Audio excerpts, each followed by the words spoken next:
Hello friends, welcome to பிரிசியார்ட்ஸ். இன்றைக்கி அரிசி பாயாசம் எப்படி ரெடி பண்ணுறதுன்னு பார்ப்போம். திருவிழா டைமில் நம்ம எப்பயும் பாயாசம் ரெடி பண்ணுவோம். எப்பயும் சேமியா ஜவ்வரிசி பாயாசம் தான் செய்வோம்.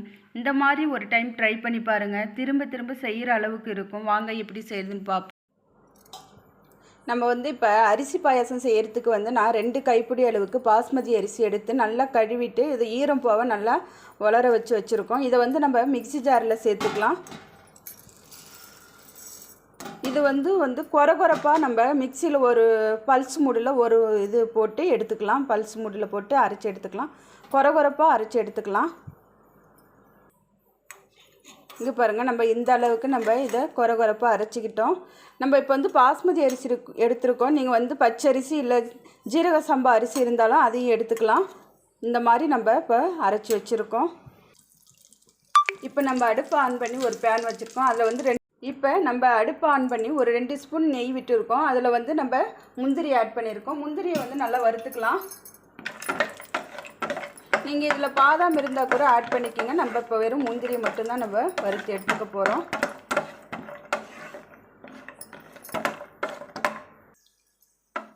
இங்கே பாருங்கள், நம்ம ஸ்லோ ஃப்ளேமில் வச்சு முந்திரி பருப்பு நல்லா வறுத்தாச்சு. இப்போ நம்ம இதை எடுத்துக்கலாம். இன்னொரு பாத்திரத்தில் நம்ம முந்திரியெல்லாம் எடுத்துக்கலாம்.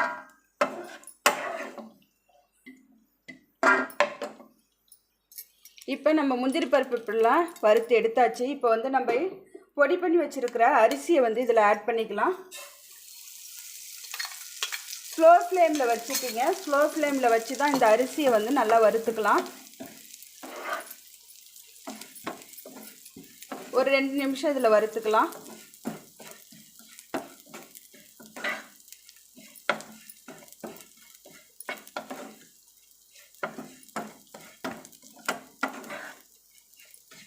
இது ஒரு 100 கிராம் இருக்கும். நம்ம அரிசி எடுத்துருக்கிறது இங்கே பாருங்கள், நம்ம அரிசி ஒரு 2 நிமிஷம் நல்லா வறுத்தாச்சு. லைட்டாக அது கலர் மாறுற அளவுக்கு நம்ம வறுத்துட்டோம். இப்போ அடுப்பு ஆஃப். நம்ம இப்போ அடுப்பு ஆன் பண்ணி ஒரு பாத்திரம் ஒன்று வச்சுருக்கோம். அதில் நம்ம 1 லிட்டர் பால் ஆட் பண்ணிக்கலாம்.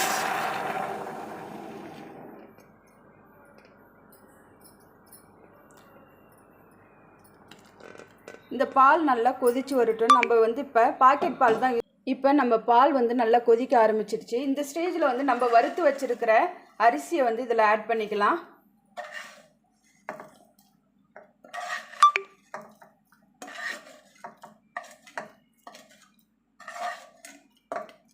அரிசியை சேர்த்துக்கலாம். இப்போ நீங்கள் குங்குமப்பூ இருந்தால் அதை குங்குமப்பூ இதில் ஆட் பண்ணிக்கோங்க. குங்குமப்பூ இல்லைன்னா நம்ம ஃபுட் கலர் எல்லோ கலர் இருந்ததுன்னா அதை ஆட் பண்ணிக்கோங்க.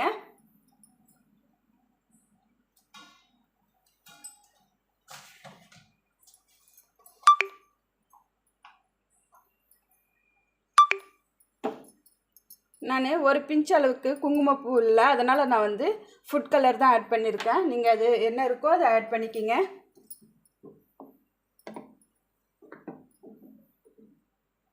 இப்போ இதை நம்ம 10லிருந்து 15 நிமிஷம் நல்லா வேக விடலாம். மூடி போட்டு நல்லா வேக வைப்போம்.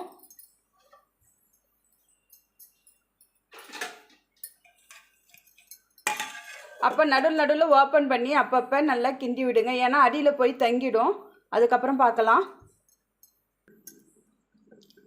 இப்போ நம்ம ஓப்பன் பண்ணி பார்க்கலாம். இப்போ பாருங்கள், நம்ம ஊற்றின பால் 1 லிட்டர் பால் ஒரு 3/4 லிட்டர் அளவுக்கு நல்லா சுண்டி வந்திருக்கு. இப்போ நம்ம போட்ட அரிசியும் நல்லா வெந்துருச்சு. இப்போ இந்த சமயத்தில் நம்ம ஏலக்காய் தூள் ஆட் பண்ணிக்கலாம். நான் ஏலக்காய் சுகரில் பொடி பண்ணி வச்சுருக்கேன். ஒரு 4 ஏலக்காய் அளவுக்கு நம்ம இதில் ஆட் பண்ணிக்கலாம். இப்போ நம்ம 100 கிராம் அளவுக்கு தான் நம்ம அரிசி எடுத்துருக்கோம். இதுக்கு நம்ம 150 கிராம் அளவுக்கு நம்ம சுகர் ஆட் பண்ணிக்கலாம். உங்களுடைய இனிப்புக்கு ஏற்ற அளவுக்கு நீங்கள் இதில் ஆட் பண்ணிக்கிங்க சுகரு.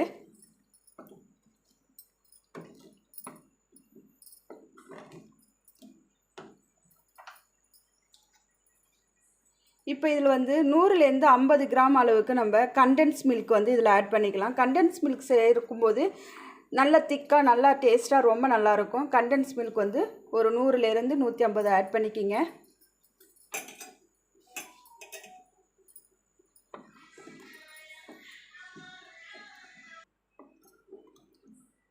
இப்போ வந்து நம்ம சேர்த்துருக்கிற சுகர் வந்து கரையிற அளவுக்கு நம்ம வச்சுருக்கலாம். ஒரு 2 நிமிஷம் நல்லா கரையிட்டோம்.